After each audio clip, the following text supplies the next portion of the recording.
Malaking balita ngayon, lalo na sa transgender community dito sa Pilipinas, ang nangyari sa isang Pinay transgender woman na matapos sumailalim sa gender-affirming surgery o yung pagpapalit ng ari base sa kanyang gender identity, Yay! Come and join me again on my gender affirmation.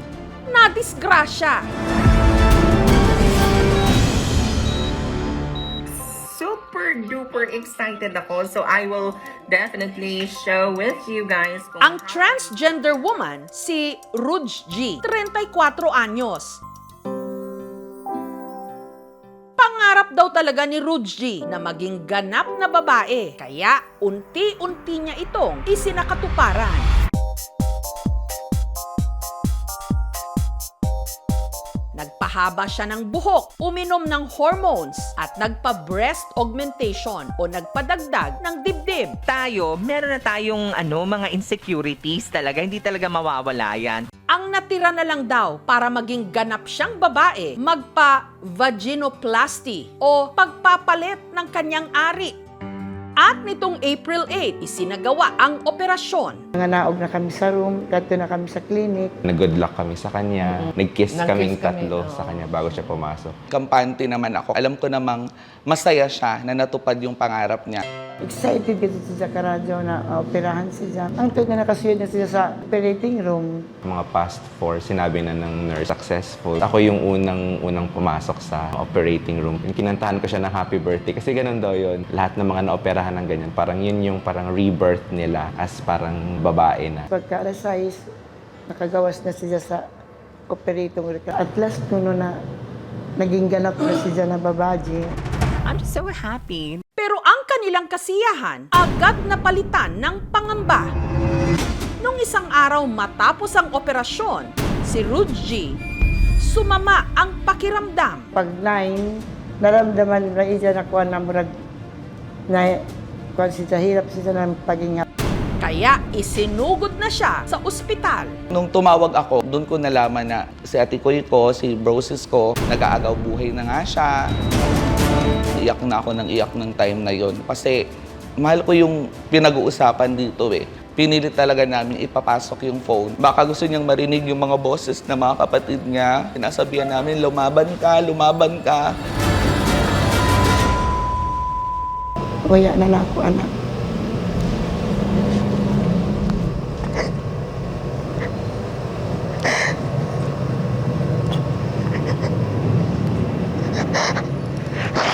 Sakit.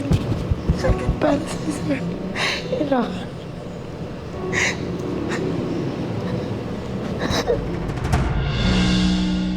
Ang acute respiratory distress syndrome ay isang kondisyon kung saan namamaga ang buong baga. Ang pagkakaroon naman ng tinatawag natin na pulmonary embolism ay pagkakaroon ng bara sa daluyan ng ugat sa baga. Pareha sila nagkukos ng kamatayan. Sa mga pasyente na nag-undergo ng gender affirmation surgery, nagkakaroon sila ng complication rate na hindi bababa ng 6%. Hindi talaga makakapaniwala eh. Parang nangyayari ba talaga sa kanya to? Parang hindi nagsisink in sa amin. Ang mga labi ni Rudge G nakaburol ngayon sa bahay nila dito sa Barangay Taft sa Surigao City. Panganay si Rudge G sa 7 magkakapatid. Grade 6, ay tiligi. Gidawat ko siya kung ano siya ng pagkatao. Mula raw nung naulila sa ama, si Rudge na ang naging katuwang ng kanyang nanay Gigi sa pagtaguyod ng kanilang pamilya. Sa una na walang pa mga trabaho siya. Sobrang hirap talaga na amo kinabuhi. Tapos nanim kamot siya. Trabaho siya. Hello mga kakuransya! Eto na nga! Eto na!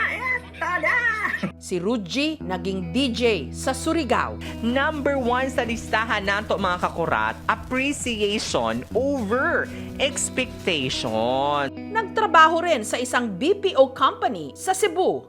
Sa kanyang mga kapatid, ang pinakamalapit sa kanya, ang kung kanyang tawagin, brosis, si Winster. Siya nag-imbento noon kasi pares kaming gays. Kapag anong meron sa kanya, gusto ko ganun din yung mangyari sa akin. Ako din yung unang nakaalam na bakla siya. Kaya din ako naging bakla dahil nga na inidolo ko siya. Sinaportahan niya ako. Grabe rin daw ang ibinigay na suporta ni Ruji sa kanyang pamilya nung nagsimula na itong kumita. Makakaon na kami ng kompleto sa isa kaadlaw. Dati sa pag-eskwela sa ija manghod. Ug sa kuno ni mga kinangalon sa ija mga igsuon, jawd sa andam permanente na motabang. Siya yung mentor ko at coach sa pagkakanta. Pag-audition namin sa mga singing contest, siya yung tumutulak talaga sa akin na sumali. Siya yung supportive talaga. Sa lahat ng mga contest na sinalihan ko, pumupunta talaga siya, nag-cheer siya, binibigyan niya ako ng financial para makaproceed ako sa mga gamit na gagamitin ko. Alam ko, isa rin sa dream niya yung sumali sa pageants, pero hindi siya nagkaroon ng time. Pero kung may isang bagay raw na magbibigay kay Ruji ng ganap na kasiyahan, yun ang plano niyang magpa-opera. Someday daw gusto niya maghanap ng isang babae talaga. Huwag na lang kaya bro sis kasi maganda ka naman. Pero sabi niya kasi sa akin, ibigay mo lang sa akin to. So niisip ko, bakit ko naman nahadlangan yung pangarap niya? Siya nga mismo, hindi niya hinahadlangan yung pangarap ko. Taong 2020, nagpa-breast augmentation si Ruji. Hoy mga kakurata, hindi rin binabase ang kagandahan ng isang babae sa laki ng iyong hinaharap. Nagulat talaga kami ni Mami na nung nagpunta siya, nag-visit siya sa amin sa Caloocan. May ano na siya, may boobs na siya. At first nagulat pero happy kami sa kanya kasi makikita mo talaga sa face niya yung fulfillment. Sunod niyang pinag-ipunan, pagpapa-vaginoplasty. I would really advise for you and your doctor to talk. Ito ba ay feasible? Is it safe? Kasi maaring posible siya, pero sa case mo, hindi ka pala safe sa surgery na yon. Ano yung risk o ano yung panganib? Lahat yon kailangan pag-usapan. Ang operasyong ito aabot ng halos ₱250,000. Sobrang tagal niyang pinag-ipunan yun. Marami siyang sinakripisyo. Hanggang pinaschedule na nga ni Ruji ang kanyang operasyon. Hey guys, I'm in my hotel room. I'm gonna stay here for the next 8 days. Ang mga tagpo bago sumalang sa operasyon si Ruji na videohan. So I have my uncle with me, Butch Tuda, my mommy, Luli Tuda, and of course my mom. I'll be, my surgery, my rebirth date. My gender affirmation vaginoplasty. I'll definitely share with you all the things that I did before my surgery, after my surgery, and during my healing. Yay! Come and join me again on my gender affirmation. Pero halos 2 araw lang matapos ang kanyang operasyon, si Ruji binawian ng buhay. Kampante naman daw sila sa naging operasyon ni Ruji dahil ang gagawa sa kanya ang umano'y nag-iisang sertipikadong aesthetic surgeon na nagsasagawa ng gender-affirming surgery sa Pilipinas. Sabi ko sa kanya, mag-research ka anong comment dun sa doktor. May nakachat siya na naging patient noon. Maganda din yung kinalabasan sa kanya. Matagal na siya sa business na ganun. Marami na silang nagawa and lahat maayos naman. So, yun. Talagang nag-go siya. Natuloy nga ang operasyon. Pero nangyari ang hindi inasahan.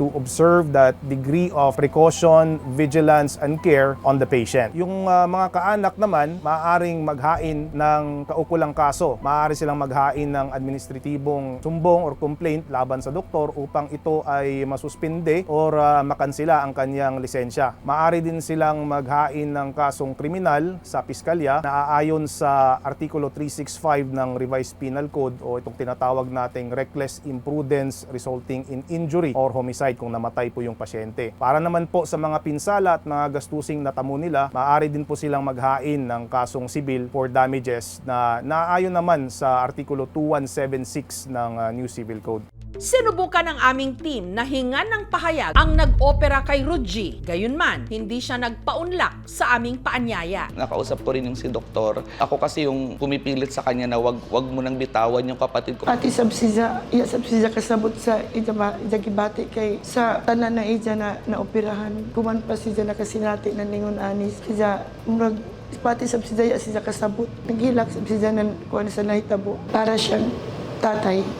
Ang pamilya ni Ruji, wala raw balak magsampa ng reklamo. Ginawa nila lahat. Wala akong dapat sisihin. Alam kong trahedya. Alam kong walang gustong mawala yung kapatid ko. Masakit man tanggapin. Siguro, yun na yung oras ng kapatid ko. Si doktor yung ni sagot sa ospital kay kuya man makover sa insurance. Ang bayro nun. Maaring isolated case to dahil madalang talaga ang pulmonary embolism. Generally, these surgeries are safe, but we investigate ano po ang pangangatawan ng pasyente, and then we also do our due diligence, no, with regards to laboratory tests and maybe clearances. Kami ay saddened, no, because of the situation. Ang gender-affirming surgery naman ay regarded as a proven and tested na procedures. Accessible na ang procedure na ito. May mga preparation yan. Kailangan naming mag-save para mabayaran, no. Ma-access talaga yung surgery. Pangalawa ay, of course, family support. Other than that, you need to do research kung sino yung practitioner, yung surgeon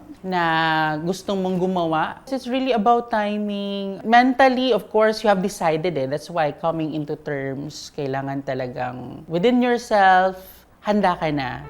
Napag-alaman din namin na bago namatay si Ruji, napatayuan pa niya ng bahay ang kanyang pamilya. Siya lang kasi yung gumagastos din sa bahay na pinapagawa niya para sa amin. One time, kung unsa na course ako kuha ako nga jud ako, engineering nga jud ako tikoy. Kay gusto na ako gadi maghimo sa ato kuan future house. Tapos nang si Dasig kun amaton sa kuan si nalipay. During at that time na aton, ni-graduate na ako senior high. Kuya gad siya nagduwa-duwa pagpa-enroll sa ako bisag mahal kay tuition. Kahit po may anak na ako, pinag-aral niya na po ako ulit. Pinatikim niya sa amin kahit sandali yung magandang buhay na hindi namin naranasan noon. Salamat ng pinakita mong pagmamahal sa pamilya mo. Yung talaga, saludo talaga kami sa iyo. Yung love mo sa amin. Lagi po niya sinasabi sa akin na idol niya daw po ako. Pero sabi ko, sa ginagawa niya sa family niya ngayon, sabi ko, mas idol ko po siya. Kasi talagang ginawa niya lahat. Inuna muna ni Ruji ang mga mahal niya sa buhay bago ang kanyang sarili. Masakit lang isipin na kung kailan nakamit na niya ang kanyang kagustuhan, saka pa nangyari ang napakasakit na trahedya. Lahat ng mga tananatag amo mga banding ang akong anak ako permi gazid masangking sa ako. Tungtod ko man sa ija cellphone, dito ako magtanaw sa ija mga picture.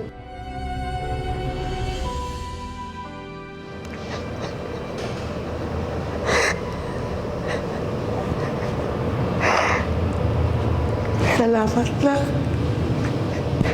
Salamat sa tanan mga ana-ana na imo tugatag sa ako. Mahal ko na ako.